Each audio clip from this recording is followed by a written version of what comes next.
श्रोतेहो नमस्कार. ऐसी अक्षरे रसिके या कार्यक्रमामध्ये आज आपण ऐकणार आहोत स्वाती देवधर सिंग यांचा ललितबंध. विषय आहे वळवाचा पाऊस.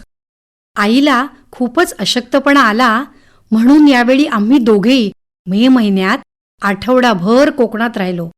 तसं जाणं व्हायचंच, पण दोघेही मिळून निवांत इतके दिवस खूप वर्षांनंतरच.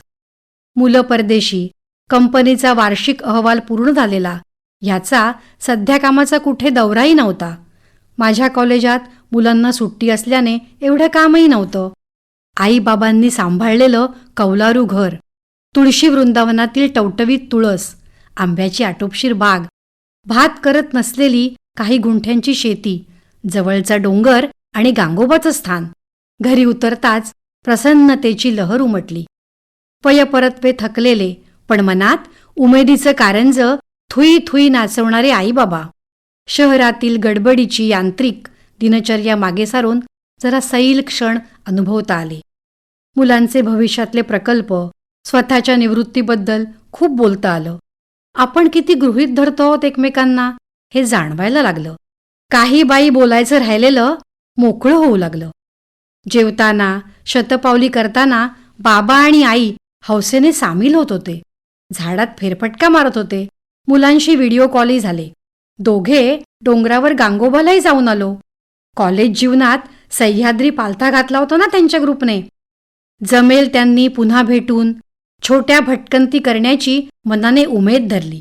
असा घरपणाचा, गप्पांचा, खास पदार्थांचा, विहिरीच्या पाण्याचा आणि वस्तीतल्या लोकांच्या ख्याली खुशालीचा आनंद लुटत असताना एकदम वळवाचा पाऊस आला, दमदार सरींनी.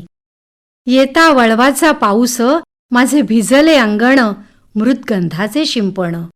येता वळवाचा पाऊस पाखरं थेंब प्राशून, आडोशाला निवांतून. येता वळवाचा पाऊस देह झाडांचे तरारून, क्षणोक्षणी हरकून. देह झाडांचे तरारून, क्षणोक्षणी हरखून. दुसऱ्या दिवशी तर पाऊस मुक्कामालाच आला. हा वळीव का नेहमीचा मोसमी? प्रश्न पडला. अगदी कळेनासं झालं. धुंद हिरवेपण आल्याच्या चहाच्या वाफातून परिमळू लागलं. येता वळवाचा पाऊस वाऱ्याची आनंद लहर, पानांची नक्षी भिरभिर. वाऱ्याची आनंद लहर, पानांची नक्षी भिरभिर. येता वळवाचा पाऊस धरणीच्या उरी हुरहुर, गारव्याने अंगी शिरशिर. धरणीच्या उरी हुरहुर, गारव्याने अंगी शिरशिर. येता वळवाचा पाऊस आठवणींचे मनी काहूर, पागोळ्यांची संथ झरझर. पागोळ्यांची संथ झरझर. मन हलकं हलकं झालं. त्याच्या निकट सहवासासाठी आतुरलं. तसंही शहरी धकाधकीत, करिअर, मुलांचं मोठं होणं यात आपण दुरावलो गेलोय का काहीसे? तुझ्या माझ्यातील अंतर पाऊस धारांनी पुसावे. तुझ्या माझ्यातील मौन थेंबांनी हळू टपटपावे. तुझ्या माझ्यातील नाते चिंब भिजून निथळावे. ओले गाणे आपुले ते अधून मधून बरसावे. ओले गाणे आपुले ते अधून मधून बरसावे. आणि भावनांनी किमया केलीच. खूप दिवसांचे अंतर मिटले. आठवणी गुंफत त्या मायेच्या घरात दोघं पुन्हा एकतान झाली.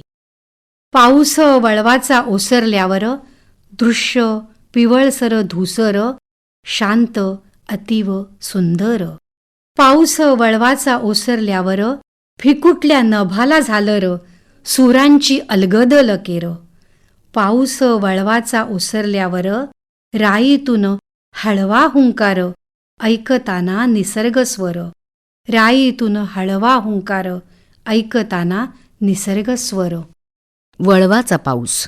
स्वाती देवधर सिंग यांचा ललितबंध आत्ताच आपण ऐकला. ऐसी अक्षरे रसिके या कार्यक्रमामध्ये निर्मिती सहाय्य पूर्वा राणे, सादरकर्त्या ज्योत्स्ना केतकर. आजचा कार्यक्रम इथेच समाप्त करत आहोत. पुन्हा भेटूया पुढच्या कार्यक्रमामध्ये. तोपर्यंत नमस्कार.